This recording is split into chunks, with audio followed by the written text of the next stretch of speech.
Hello, class 7th students. Good morning to all of you. Welcome back to your social studies classes. So, class, I hope that you all are doing well in your studies. You all are preparing well for your exams. You all are doing your homeworks properly in your copy. Okay? So, we are going to move further in our SST subject, and that is today we are going to learn a new chapter, and that is from the unit of civics. तो SST में आज हम लोग civics पढ़ने वाले हैं। Civics में chapter number 5 पढ़ने वाले हैं। चैप्टर नंबर 5 का नेम क्या है? Women change the world. Women मतलब क्या होता है? I hope everybody knows this. Women is the plural form of woman, that is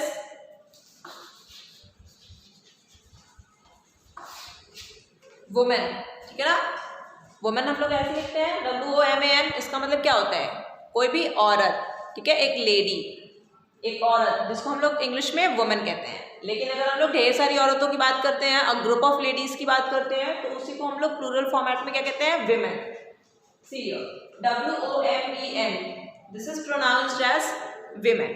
so in this chapter we are going to learn about how and what all the contributions of women is helped for the betterment of the society। कि society के betterment के लिए, society की अच्छाई के लिए जो औरतें हैं वो अपना क्या योगदान उसमें देती हैं। तो यहाँ पे हम लोग औरतों के योगदान के बारे में पढ़ने वाले हैं। ठीक है, तो सिविक्स में चैप्टर नंबर 5 तक आपका खत्म हो गया था। ठीक है, चैप्टर नंबर सिविक्स में history and then geography. Geography में आपको chapter number 5 is completed. In history we have completed chapter number 5 and in civics we have completed chapter number 4 up to chapter number 4, and today we are going to learn a new chapter, and that is chapter number 5.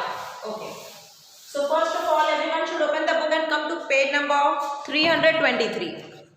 सारे बच्चे class 7 के book open करके सबसे पहले आ जाएंगे page number 323 पे। तो यहाँ पे हम लोग क्या पढ़ने वाले हैं?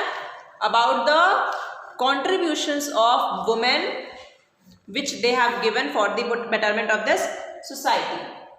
Okay, so first of all there should be some kind of introduction in this.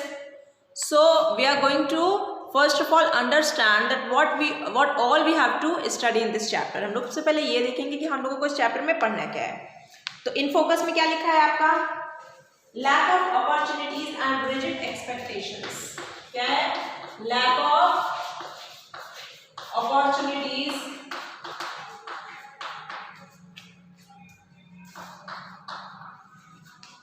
and rigid expectations।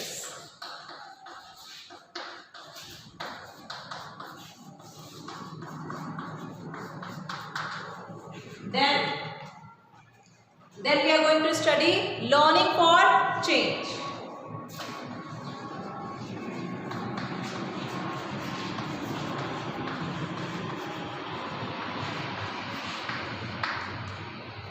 Then schooling and education today, of whom? Of women।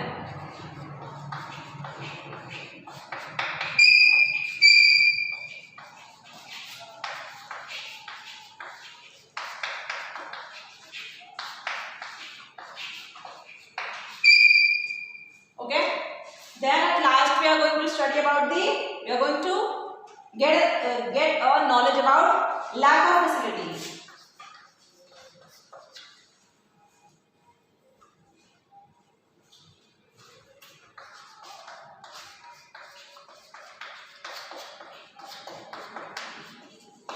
ठीक है, तो इस चैप्टर में आज हम लोग ये सब पढ़ने वाले हैं, और ये सब किसके रिगार्डिंग? सारी चीजें किसके रिगार्डिंग पढ़ने वाले हैं? Regarding women in our society, that means in our world. पूरी दुनिया में वुमेन क्या कॉन्ट्रीब्यूशंस देती हैं, क्या सहयोग प्रदान करती हैं ताकि बेटरमेंट दुनिया की भलाई हो सके। तो ये सब हम लोग पढ़ने वाले हैं। सो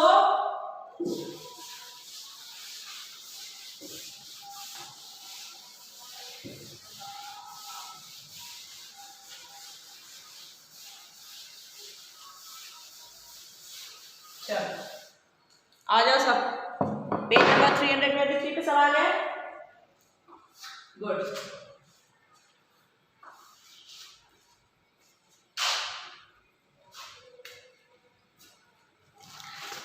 Okay, we are going to start this chapter.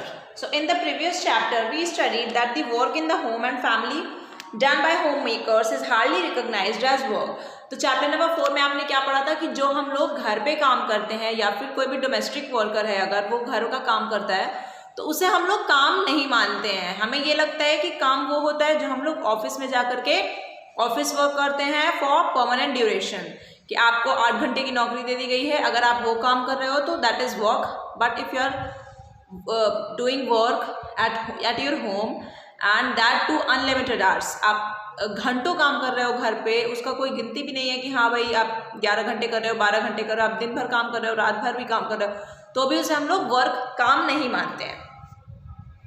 We also read about Malti's work of taking care of the household chores at ma'am sahibs house. ठीक है, तो लास्ट चैप्टर में आपने देखा था ना कि किस प्रकार से जो डोमेस्टिक वर्कर होती है, घर का काम करने वाली, उसका नेम क्या होता है, मालती, और वो अपने मेम साहिब के घर पे कैसे काम करती है, उनका कैसे केयर करती है।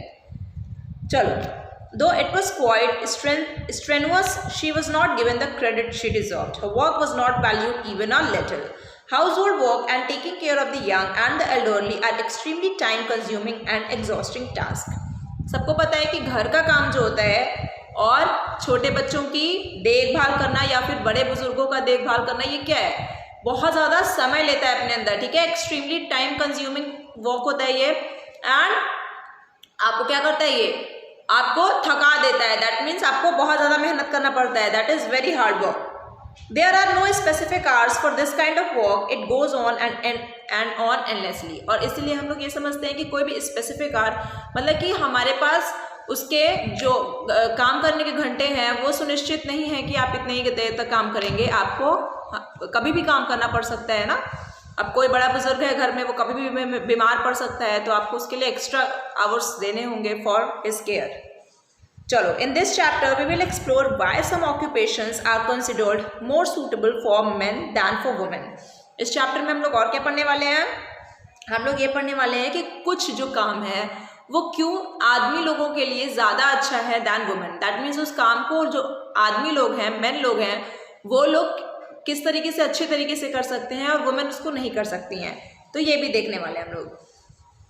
We will also observe some occupations practiced by women and the obstacles and the difficulties they have to face. और हम लोग क्या देखेंगे इसमें कि कुछ occupations जो कि women face करती हैं, that means वो काम जो women करती हैं तो उनको वो काम करते टाइम किन difficulties का सामना करना पड़ता है, किन किन hurdles का सामना करना पड़ता है ना, किन किन परेशानियों का सामना करना पड़ता है।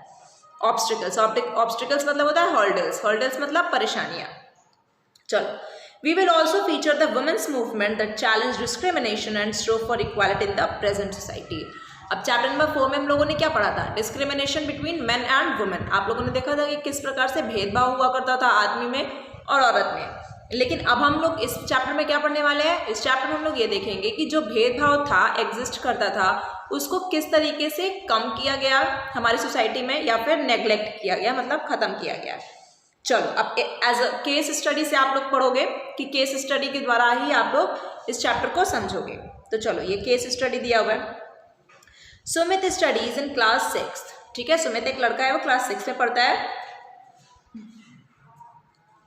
He is very good at drawing, वो ड्राइंग बहुत अच्छा बनाता है। He has been winning the first prize in the drawing competition held on Independence Day every year in his school for the past 3 years. और Independence Day को उनके school में क्या होता है, ड्राइंग का कंपटीशन होता है और वहाँ पे वो पिछले 3 सालों से लगातार फर्स्ट आ रहा है।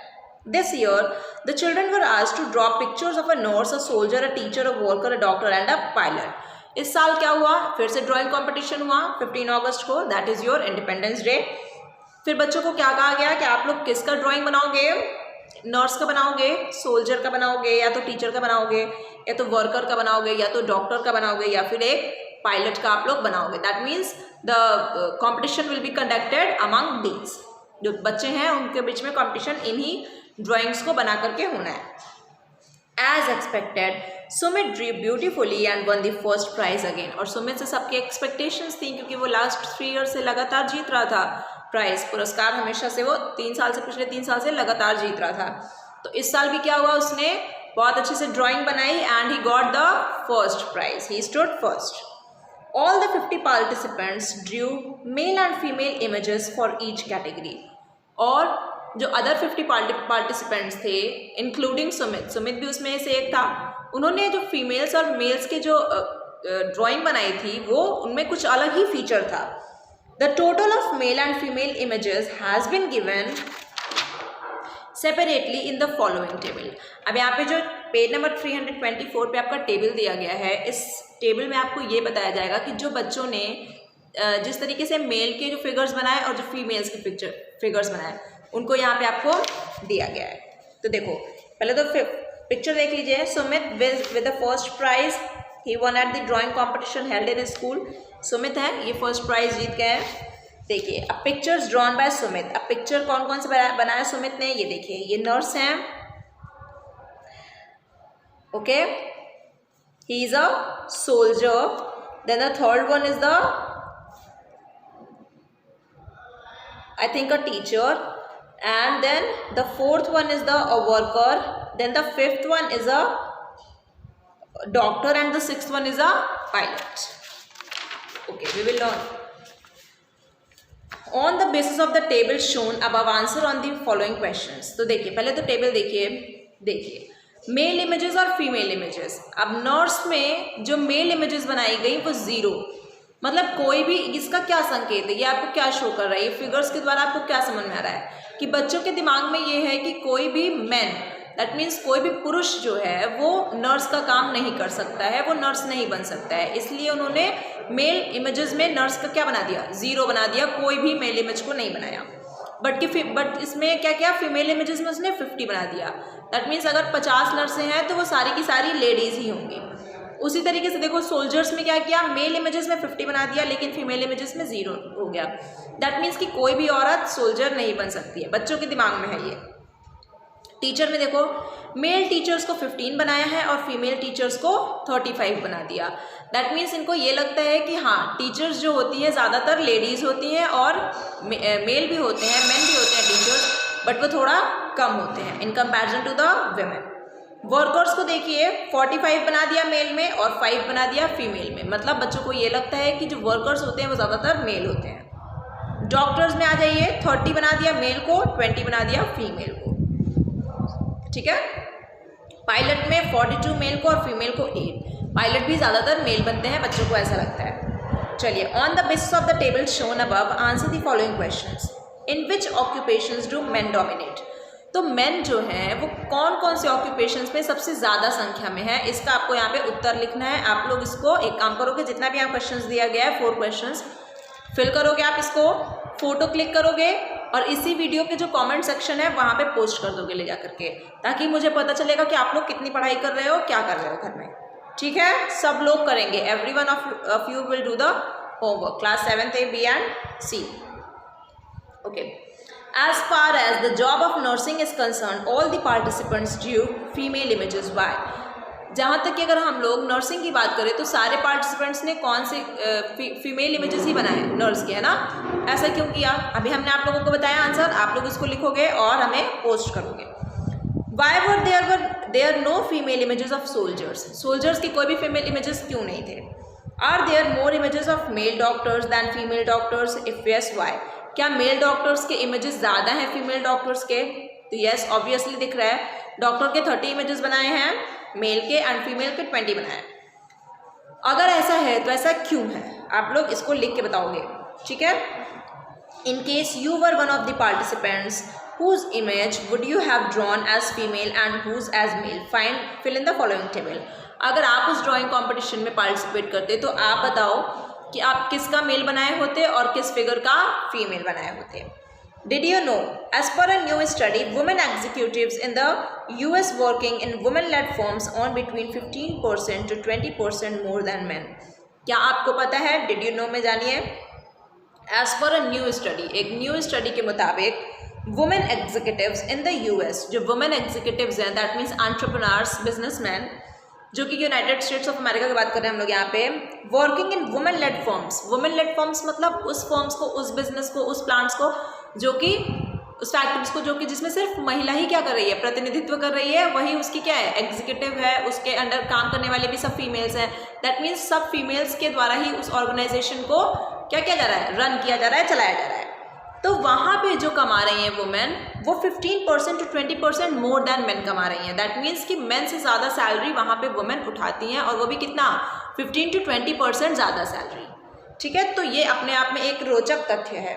चलिए, in 2004 to 5 the National Service Scheme found that 83.6% of working women in India are engaged in agricultural work, planting, weeding, harvesting and threshing। तो 2004 to 2005 में जो नेशनल सर्विस स्कीम हुआ था, उसके तहत ये पता लगाया गया कि 83.6% ऑफ वुमेन हमारे देश की वो कोई ना कोई एग्रीकल्चरल वर्क में इंगेज्ड है। दैट मीन्स वो काम करती है कौन सा, एग्रीकल्चरल बेस्ड, जैसे कि प्लांटिंग हो गया, ठीक है, वीडिंग, हार्वेस्टिंग, थ्रेशिंग, ये सब। Still whenever we think of a farmer we imagine a male figure in our mind. तब भी जब भी हम लोग अपने दिमाग में फार्मर के बारे में सोचते हैं कि हाँ भाई कोई हमारे किसान भाई हैं, तो हमारे दिमाग में तुरंत क्या स्ट्राइक करता है कि वो कोई मेल है ना, कोई वो पुरुष है। हम लोग ये नहीं सोचते हैं कि यहाँ पे 83.6% जो वुमेन है वो एग्रीकल्चरल वर्क ऑक्यूपेशन में उनको लगाया गया है, और वो कोई फीमेल हो सकती है। फिर भी हमारे दिमाग में कौन आता है, मेल ही डोमिनेट करता है। Not only in agriculture but in other areas also, women constitute a significant portion of the total workforce। तो सिर्फ और सिर्फ एग्रीकल्चर की नहीं बात करें हम लोग यहाँ पे, कोई भी other sector like teaching, doctor, nursing, anything, medicine and all, किसी भी अदर सेक्टर में जितना मेन कंट्रीब्यूट करते हैं उतना ही वुमेन भी कंट्रीब्यूट करती हैं। वर्क फोर्स को अगर हम बात करते हैं, वर्क फोर्स मतलब जितने लोग वहाँ पे काम कर रहे हैं, ठीक है। Unfortunately their work is not given much significance, लेकिन तब भी ये क्या है, ये बहुत दुख की बात है कि उसके बावजूद भी वुमेन को बराबरी का दर्जा नहीं दिया जाता है, जिस अधिकार की वो हिस्सेदारी है उसको वो हिस्सा नहीं मिलता है, उसको हमेशा क्या किया जाता है, नीचे स्तर से देखा जाता है। चलो, women working in the field. अब देखो फील्ड में किस तरीके से विमेन काम कर रही है, क्या हो रहा है अभी इस टाइम पे, प्लांट्स को लगा रही है, तो ये वीडिंग हो गया है ना। हार्वेस्टिंग किसको कहेंगे हम लोग, जब प्लांट्स को कट करेंगे, और थ्रेशिंग जब उन प्लांट्स को हम लोग ऐसे ऐसे पीट के उसमें से क्या करते हैं, उसमें से अनाज निकालते हैं, ठीक है। अब तो ये सब काम मशीन्स के द्वारा होता है, पहले इसमें भी जो है आपका लेबर फोर्स लगता था। चलो, lack of opportunities and rigid expectations. तो पहला पॉइंट जो हम लोगों को पढ़ना था वो क्या था, लैक ऑफ अपॉर्चुनिटीज।